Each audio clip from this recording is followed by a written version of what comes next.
Assalamualaikum warahmatullahi wabarakatuh. Pemirsa dimanapun berada yang dimuliakan Allah, teruslah kita bersyukur atas segala nikmat yang Allah berikan kepada kita. Dan jangan lupa untuk terus bersalawat kepada Nabi kita, Nabi besar Muhammad sallallahu alaihi wasallam.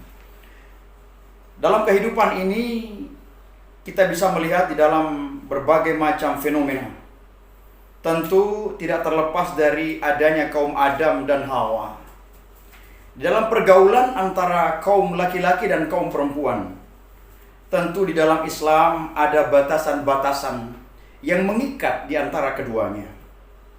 Pergaulan di antara laki-laki dan perempuan, bukankah Rasulullah sendiri pernah bersabda bahwa janganlah kalian seorang laki-laki yang berjalan dengan seorang wanita, melainkan dia berjalan dengan muhrimnya.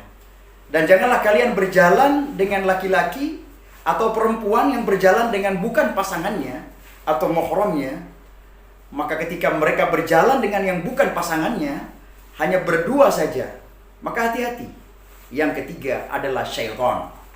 Nah, dengan hadis ini bahwa mengajarkan bahwa Islam begitu sangat mengikat aturan-aturan yang ada.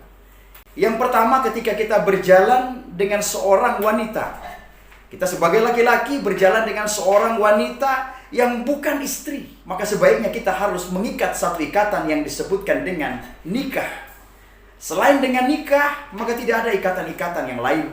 Dengan itu Islam mengajarkan, mensahkan, bahkan Allah bersaksi ketika kita telah menikah, maka itulah anjuran daripada agama. Sehingga ketika kita berjalan laki-laki dengan perempuan, tentu yang pertama yang dilarang oleh agama adalah berkhalwat. Berkhalwat ini adalah berdua-duaan. Secara jelas kita bukan istri yang sah, secara jelas kita bukan suami yang sah, maka agama melarang untuk kita berdua-duaan. Mengapa? Yang ketiga adalah syaitan yang akan tentu menggoda kita untuk melakukan hal-hal yang tidak baik, melakukan hal-hal yang bahkan bisa merugikan diri sendiri. Yang ketiga, penyesalan itu datang, maka dia pasti akan datang terlambat. Tidak jarang kita dengarkan di mana-mana banyak sosok lelaki yang ketika berbuat hal seenaknya, namun ketika diminta pertanggungjawaban, mereka pun tidak mau bertanggung jawab. Begitupun ketika ada dorongan-dorongan syaitan yang ketika kita berdua tadi, maka itulah akan terjadi perihal yang tentu akan merugikan kedua belah pihak.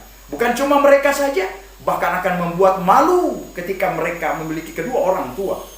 Bahkan membuat malu ketika mereka di dalam satu instansi atau bahkan satu pekerjaan, akan membuat mereka malu ketika terjadinya permasalahan itu.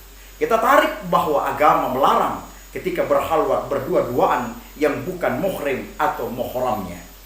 Sehingga di dalam Islam, dalam agama mengajarkan kita untuk ada yang namanya adab di dalam bergaul antara laki-laki dan perempuan. Dan ada juga yang disebut dengan akhlak bergaul laki-laki dan perempuan. Adab dan akhlak adalah dua dimensi yang berbeda. Adab adalah perilaku yang mendekati dengan kebaikan, mendekati dengan bentuk dalam pribadi, cenderung dia melakukan daripada dimensi baiknya kepribadian yang ada pada dirinya. Ini adab. Kemudian akhlak adalah baiknya pribadinya yang dibentuk karena keimanan, karena pengetahuan agama yang ia miliki.